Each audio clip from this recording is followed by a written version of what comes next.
ሰላም ጤና ይስጥልኝ ውድና የተከበራችሁ የሉሚያ ቲዩብ ቤተሰቦች በቅድሚያ ሰላማችሁ ይብዛ እያልኩኝ ዛሬ እንግዲህ ዲሞክራሲያዊ መግባባት ለህብረ ብሔራዊ አንድነት በሚል መሪ ቃል ለ20ኛ ጊዜ የሚከበረውን የኢትዮጵያ ብሔር ብሔረሰቦችና ህዝቦች ቀንን አከባበር በዓል አስመልክቶ ከተለያዩ የሀገራችን ስፍራ የሚመጡ ኢትዮጵያውያን ወንድምና እህቶችን ለመቀበል ዝግጅት ላይ ነው የምንገኘው። እንደሚታወቀው የከፍታ ዋልታ የሰላም ማማን ሰገነት ማሳያ ፍቅርን ያነገሰ ሰላም ያሰፈነ ከየትኛውም የሀገራችን ስፍራ የሚመጡ ኢትዮጵያውያን ወንድምና እህቶችን በሚያምር ስልጥኛ ቋንቋው አበይ በወገሬት መጣሙና በትግርኛ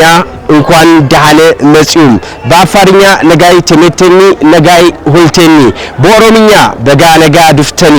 በሶማሊኛ ሶዳ ዋዳ በማረቁኛ አበይ ጦመን ዋተኮ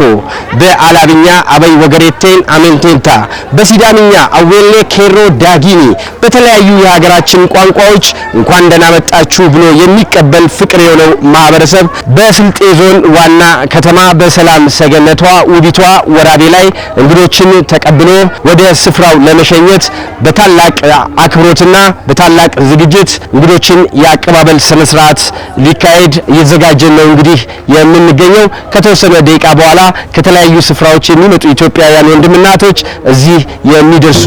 ይሆናል ማለት ነው።